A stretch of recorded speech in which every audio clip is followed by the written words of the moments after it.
N'ụbọchị taa n'oge awa nke eziokwu isiokwu anyị ji wee bịa bụ my advice to Code 1 part 2. Yes. Anyị malitere advice anyị na-enye Code 1s, especially ndị na-arụ ọrụ n'usoro ọdịnala. Yes, ndị dibịa nwoke maọbụ dibịa nwaanyị maọbụ any other title onye anwa ji. Ya ahụ ndị ozi a na-adarụ. Taa ka anyị na-asụmarize ya agba nke abụọ ya. Ihe na-achọ ịkọwalụ gị bụ nke mbụ dịka nsikwu na mbụ yesterday bụ na onye akpọrọ ọrụ bụ onye akpọrọ ọrụ. Na o nwere ihe a tụrụ anya n'aka onye ọbụla bụ onye ọdịnala. Whether ma ịbụ dibịa nwoke maọbụ dibịa nwaanyị. Because na ọdịnala bụ the basic foundation bụ ọfọ na ogu. And the foundational base of Igbo spirituality lies in keeping Eze-Ana. Meaning that whatever you are doing is also very basic. And then for that reason, you have to onwe gị nọ na nsọ. Ọ bụrụ ihe ọbụla onye ọbụla melụ ka ị ga-eme. Maka na oke soro ngwere ma mmiri ọkọcha ngwere ọma aka oke. So ihe nji maka ebe bụ the clarion call to all called ones. Ka ha mara ihe ị kwesịrị ime. Ka ha ghara ịgbanwe otu ga-esi na ndị otu. Ka ụmụ mmụọ dị gị na ha so na ndị kpọrọ gị ọrụ ghara ịgbakudo gị azụ. Maka na ọ bụrụ na ha gbakudo gị azụ, ịma na ihe ị na-eme kpome. Ịmara na ihe ị na-eme nwerozi isi. Ọ na-abụ ọ dajuo n'ụdị a, ụfọdụ ndị mmadụ achọbazi ike mbute. And then that is the way you got it wrong. Mgbe ọ bụla ijezi bata n'ike mbute ka ị wee nwee ike wee ka na-emewu ihe, ịma na nke ya agago. Ị ghara imeta ihe ọbụla ga-ebute nsọ a. Ihe ndị a ka anyị ga-etinye ọnụ taa. Na-ekwu bụ na onye ọbụla bụ Code 1 nwere ihe a na-atụ anya n'aka gị. And na-enwere nsọchi gị, nwee nsọ agwụ. O nwere ndị na-elu people that are looking up to you. Ọ na-ewute mgbe ọbụla m fụrụ ndị ọdịnala. Mgbe ụfọdụ etu ụfọdụ n'ime ha dị utterances ịnya isi dị na ya and dress code. Ọ na-agba m anya mmiri. Ya ka ozi a ji wee bịa sị ndị ekwu a wee sị na mmekwu. Mụnwa bụ Eze-Ana ga-ekwupụrụ ana. Enwere ndị ozi a ji maka ha wee na-ada. O nwere many gaa n'ozi a turn a new leaf. Nwekwa ndị ga-anụ ya ọ bụrụ si na-ekwu. Mana m ekwuriri ka ọ bụ na m kwupụrụ ana maka na okenye adịghị anọ n'ụlọ ewu amụọ n'ọgbịrị. Yes. Maka na awụ na-agwa ntị, ọ bụrụ na agwa ntị anụrụ ebere isi ya na ntị esoro. Ihe nchọ ka nkọwalụ ka m digress a little for ndị I watched part 1. Ihe m na-achọ ịkọwalụ gị bụ mmadụ na onye akpọrọ ọrụ bụ onye akpọrọ ọrụ. Agwụ bụ agwụ. Ada ọ bụrụ so ndị ọdịnala na-arụ n'usoro ọdịnala. Ekwuru m na taa na m chọrọ ifocus more on ndị ọdịnala. Yes, can be done because charity begins at home. I believe in Igbo spirituality. I'm a practitioner for that reason. The Igbo spirituality and the na-arụ n'usoro ọdịnala are my primary constituency. So maybe don't know. Yes. Ihe na-achọ ịkọwalụ gị bụ na malụ na etu esi kpọga ọlụ ka esi kpọọ onye ọbụla ọlụ na ndị na-alụ n'ụdị dị iche iche. Whether ma onye ọ na-alụ as a spiritualist, whether ma ọ na-alụ as a priest, whether ma onye ọ na-alụ as pastor. Agwụ bụ agwụ. No depend on onye etu ije ozi onye si dị. Mana gị ka dị, so stop looking down on other people na-alụkwa ọlụ agwụ mana ha na-alụ n'ụdị ọzọ. Malụ n'ofu ala ha ji ka a na-atụrụ anụ. Na ihe na-achọ ka ngwa ndị mmadụ bụ ịbụrụ onye ọdịnala. Malụkwa na ọ bụrụ ihe ọzọ ndị ọzọ mere n'Afrika ị ga-eme n'Afrika. O nwere ndị nwere ike na-eme ihe bụ nsọ ala na Afrịka based on na okpukpere ha does not base in nsọ ọfọ na ogu. Some people are Christians, some are mere spiritualists, believe in so many things. Nwere ike dị iche iche wee na-eje ozi. Ha na ọra mmụọ ha wee na-eje ya bụ ozi. A ga-ajọji ha based on the principles of what they believe in. You got ya? So ndị na-etu anwa apụrụ ndị ga-na-enere anya maka na asị na oke soro ngwere ma mmiri ọkọcha ngwere na ọma aka oke.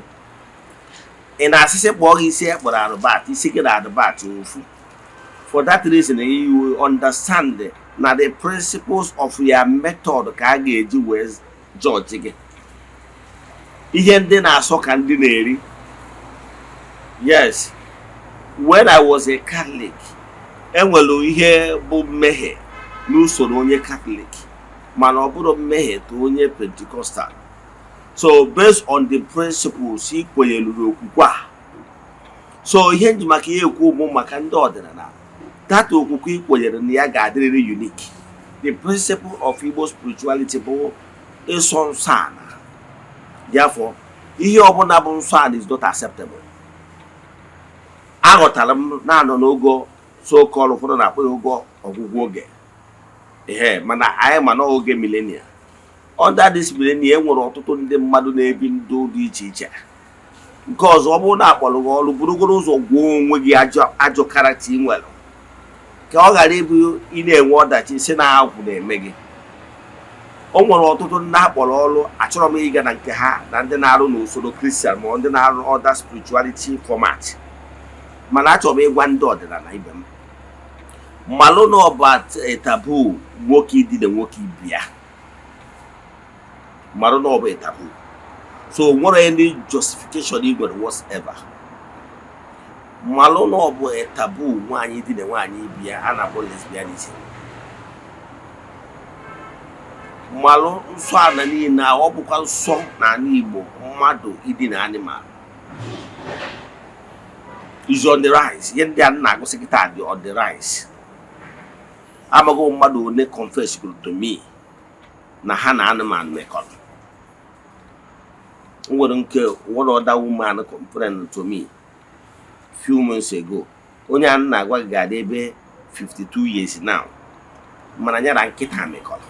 N'obodo a abụọkwa na Anambra here. So ọ na-abụ a na-ekwu na ọkụkọ ma na ọnụ na nsị were ụkwụ ya na awụnye. So ndị be anyị esigo na mpụ baa na mpụọlọji. So ị bụrụ onye ọdịnala data ajọ omume ahụ ị na-eme mgbe ị nọ skuul, data ajọ omume ahụ ị na-eme mgbe ị nọ n'ime ụwa, data ajọ omume ahụ ị na-eme mgbe ị na-eme hustling, ịbata n'ọdịnala buru ụzọ detoxify onwe gị. Ị ga-agwọrọ ihe onwe gị that internal sickness ị nwere bụ ajọ omume. You will become a role model, a symbol and a representative of Igbo spirituality. Ịbụ onye a na-enere anya maka na ndị Igbo na-atụ isi na onye a na-ekiri ekiri adịrọ mgbe Igbo ntụ. So ị kwesịrị ka ị bụrụ onye ga-anọ na-eme ụmụ agwa ndị a bụ ọkọnọ na alụ n'ala Igbo.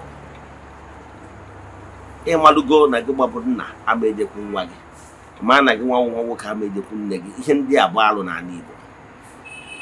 So ihe ọbụla bụ alụ ị ga-ezere ya. Nke bụ a na-agba m anya mmiri iwu the dress code. Ife ụfọdụ ndị akpọrọ ọlụ the dress ha na-eme ọ bụrụ ụdị dress anyị na-eme mgbe ị na-eme hustling.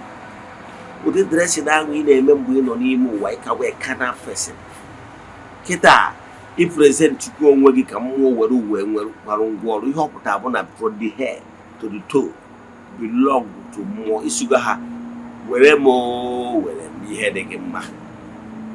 Isuga ha were ube ihe dị ha mma. Then mana ha chọzi iji uwe ebe ihe dị ha mma. Ị ka na-edwell na etu ahụ isi eyi akwa mgbe ị nọ n'ụwa. Ọtụtụ n'ime ụlọ nwere ike eburuzie an object of seduction to ndị bịara ka ị lụọ ọrụ ha ọrụ ka ị tụọ ha na-agbụ. Nkịta ọ na-atọ ụkwụ anya gbara ya n'olu. People came to you in confidence. Whether ma iwu dibịa nwoke ihe a na-agwa gị ma ọ bụ dibịa nwaanyị ọ na-eme na dibịa nwoke na-eme na nwaanyị. O nwere ụfọdụ ụmụ nwaanyị mmadụ agwagwo m ya many times bịakwutere dibịa nwaanyị ka alụ ọrụ ha ọrụ. Dibịa nwaanyị a sịrị usu ha especially afọ onye jitu obere ego. Ọ bụ alụ ka ọ bụ. Ị na-eme ụdị ihe dị etu a na-eme onye ndị otu gị kpọtara gị enwe nwa ọdị ọda isedo osu onye ahụ down to the bed. Ọ ga-eme onye ahụ pụọ bere gị o mee nwe ike irekọmend gị maka na etu a isi wee take the person down to the bed. Konya gasikwana etu aka isi eme ndị ọzọ. Therefore, your image has been bastardized. O may recommend ndị ọzọ. If na mgbe ọbụla ọ chọpụ the food ọgba ọsọ na be gị. And nke ọzọ ihe ọpụta bụ na take undue advantage of ndị mmụọ kpọtara gị. Ọ bụrụ na ị continue na-eme etu mmụọ ga-akwụsị ịkpọtara gị mmadụ. And the mmụọ kwụsị ịkpọtara gị mmadụ, ị chọba onye ị ga-asị na ọnya gbachiri iru ọrụ gị. My brother, my sister, nwere onye gbachiri iru ọrụ gị, ọ gbachiri onwe gị.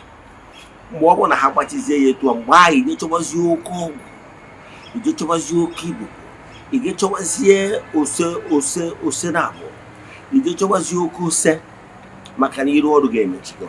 Nwere ọzọ ihe ị na-aghọta. Nwanne m nwoke, nwanne m nwaanyị, mgbe ahụ ịchọbazie otu ị na-aba, mgbe ahụ ịchọbazie fraternity ị na-aba. Ana m achọ ịgwa gị na ị ga-ebe anya m ọ ihe akpatalụ na 70% of ndị akpọrọ ọrụ, ọtụtụ n'ime ha abago otu. Ụfọdụ na-emegidebe otu ndị amụsụ. Yes, ana m achọ ịgwa gị na o nwere ọtụtụ ndị bara ụmụ otu a na-ebe anya m taa. Mana na o nwere nke ya wee bachazie ebe apụtawuzi. Ọ bụrụkwa Igbo spirituality dụnyere gị. Ana m achọ ịgwa gị Nwachukwu dịka onye akpọrọ ọrụ. Mgbe ahụ ị ka dị n'ụmụazị ị na-etolite, onyinye amara gị na-apụta ihe a na-egosi gị ihe na nlọ a na-ezigo ozi kwuo mee. O ruzie mgbe ị maara nje aghụghọ this spirit ya nwa ike ga na-adasi mba. Instead of ị ga-atọ n'elu live ka enwee ike restore gị ihe fudara gị, ịba ikwuzie na ndụ iniquity.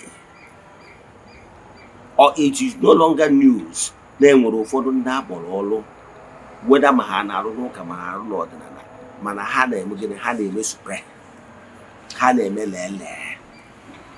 Ọ bụrụ onye kwuo ya moto efu, mana eziokwu etu a ka ọ dịkwa na ụfọdụ ụmụ nwoke na-emekwu homo. Ụmụ ihe ndị a bụ ajọ agwa ibu si n'ụwa wee pụta. Ụfọdụ ihe ndị a ị na-eme, ị maara nke ị na-eme. Gịnị ka m na-ekwu maka ọ ihe awụ the basic. I'm sick and tired of ọtụtụ ndị mmadụ coming to me na enweghị ihe ha na-aghọta, ihe ọrụ ha na-ada. I can tell you na this 2026 n'ozi nze na 2026 a ga-enwe anọ na cosmic turning point. Enwere ọtụtụ ndị mmadụ ife, ọtụtụ ihe ka a ga-eme expose verbatim. Ọtụtụ ndị mmadụ will go down. Ị ga-afụ ọtụtụ ndị mmadụ ahụ ị maara na ha bụ ndị ọdịnala n'uto na onwere ọtụ ihe ha na-aghọta. Ọtụtụ n'ime ha will be contemplating to go back to Christianity. Ọtụtụ n'ime ha will say go. Ọtụtụ n'ime ha ga-backslide. Mark my word, maka mgbe o mere. Ana m achọ ịkọwara na ihe mere o ji wee daa, ihe ọrụ ji wee daa abụrụ ụzọ na ike adụrọ na spirituality ma ọ bụ na ndị kpọrọ gị ọrụ abụrụ ụzọ ọrụ, mana iji aka gị tụfuo ihe iji dị ebube. Ndị bụ destiny harvesters and destiny destroyers cannot be able to do it unless he permitted them, gave them access to the password of your spiritual existence. Nobody will harvest you your destiny. Nobody will take over whatever make you tick. Ma ọ bụrụ na ị nyere onye ahụ the password, the access. Ọ ihe ndị ị na-emere ọgwụ bụ ihe kwaturu ihu ọlụ gị. Nwanne sọba nsọ. Ịbụ na onye na-ekwu chọọ. Ịbụ na onye na-akọtọ mmadụ. Ịbụ na onye bụ oge ọbụla ihe na-anọ ọ bụghị na ọ na-kesi onye ọzọ. Maka na ọtụtụ ndị mmadụ nọ na abụmọnụ ị nọ na ya nwere ike ịgbachi ụzọ gị, and nwere onye ga-atụ gị n'agbụ ganye n'ime ihe atụrụ anya na ị ga-eme. So mgbe ọbụla ị kwụsịrị ịsọ nsọ, ibido mebe ndụ ụdị dị iche iche, ị ga-afụ ọtụtụ ndị dị iche iche ha pụta na social media, ha na-show their contours and cleavages. Do you think that any client ọbụla ị nwetara through by showing your contours and cleavages will take you serious? What attracted the person to you is just all about lust. And once o gotara ihe ọ na-achọ, one or two ọgba ọsọ. O nwere onye nke bịara na-asị m na onye ha ji wee mechaa nke a na nkwa niile o kwere ya na ọ ga-amara ihe a ga-eme, and o nwere ihe a ga-eme ya because ihe unu mere bụ carnal attraction. Boyfriend and girlfriend ka unu mere. Forget about nkwa ndị ọzọ ekwere gị na nkwa ka ahụ nkwa a na-ekwe nwaanyị na-eme. Gịnị ka m na-ekwu maka ihe? M na-ekwu maka ya bụ ọ bụ etu a kpọrọ gị ọlụ ka ị ghara ịnọkịta bewe akwa ma ọ na-ajụ ma ndị otu ka ọ gbarapụgo gị. ana m achọ ịgwa gị na ndị ahụ mkpọrọ gị ọrụ ga-agbarapụ gị ma ọ bụrụ na ị mere ihe ị kwesịrị ime, and ihe ahụ ị kwesịrị ime bụ ime the right thing. Agwara m ụnụ na nkụzi ya amakarị 18 minutes, mana ihe m na-achọ ịkọwara gị bụ pay attention to your calling. Na-akpọrọ gị oku. Kedu ihe ajụjụ na-ajụjụ ụmụ nwaanyị anyị, especially ụmụ nwaanyị? Mmadụ adị ka ọnụ akọrọ ya. I agree na o nwere ọtụtụ ndị mmadụ because of na agwụ malafa ha na-enwere ike ịchịkọtawu ya bụ agwụ anwa libie ha tụ ibi ndụ agwụ iko. I understand na o nwere ndị bichara ndụ dị anya wee bata, mana ka ị batasịrị idokwa onwe gị ọfụma. Ịdị afọ ụfọdụ ndị a bikwara ụdị ndụ dị anya mana ha batara na-alụ ọrụ dịka pastọ, na-alụ ọrụ dịka prophetess, efu ka ha si eyichi onwe ha. Kedu ihe kpataziri o ji abụ onye echigata n'ọdịnala kama iyichi onwe ya akwa onwe ya expose, na-egosi ma tattoo, na-egosi ma so many things, na-egosi the contours and cleavages, na-egosi all those things? What do you really want to achieve? Do you think that your calling is greater than that one now as a prophetess or a pastor? Do you think na call will carry in here? O nwere ka ị ga-esi present you onwe gị, inwe ike chịkọrọta mmụọ gị na ha so, nwee ike kwụnye onwe gị n'ọkụ mmụọ na-ezighị ozi. Mana mgbe ị bịazielu indulge in carnal life activities, ị mara na by so doing n'ihi eluzu ihe iji debụga. Mgbe ị bịa pay more attention to ndụ anụ arụ, ị mara na ị ga-lose that spiritual spark, that spiritual connection ga-enye gị ike ide enweta inspiration ihe na-eme. Gịnị ka m na-ekwu maka ya? Ara ndụ agụ m ọba gwa m na ọ makarị 18 minutes. Ihe na-achọ ịkọwara gị bụ pay attention gị bụ onye akpọrọ ọrụ na ya calling. Nsọ ọtụtụ n'ime ndị akpọrọ ọrụ na ndị na-arụ n'usoro ọdịnala abata na Facebook, etu ụfọdụ n'ime ha si display and the erotic dances and everything. Onwenugo a pastor nwaanyị ma ọ wee prophetess nwaanyị fọrọ na-eme like that. Onwenugo. Ka akwụ nke gị ọdụ ka ihe ị na-eme akwụ nke ọ karịrị kie ịgbọrọ na mmadụ pakeji onwe ka ịzụchinata n'onwe anyị. Kwụsị prezentị onwe gị n'ụdị mmadụ na-eghe anya ọsị na onye abụ ochie Olusho. O nwekwara ike ọ bụrụ na ịbụrụ mana etu onye prezentịrị onwe a sị na onye yiri nka akwa yiri nka okwu. Appearance, the presentation matter. Do you think na ihe ị na-eme ga-enwetara gị ọrụ?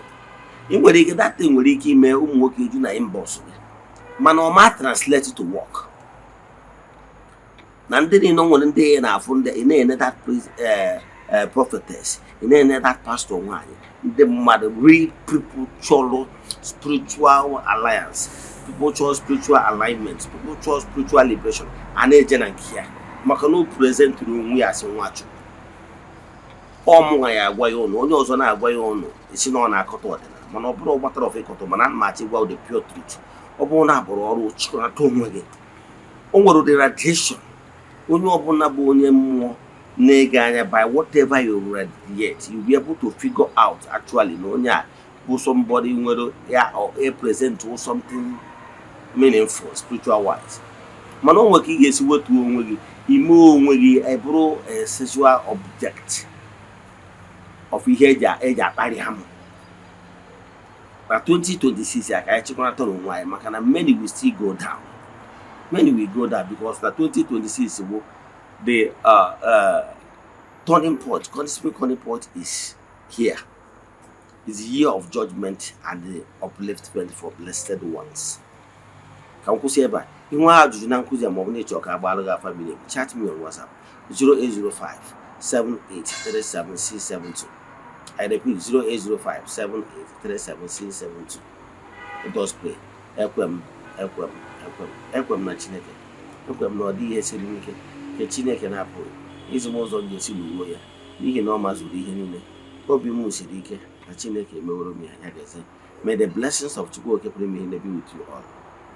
May you be protected now and forevermore. Ya gazie.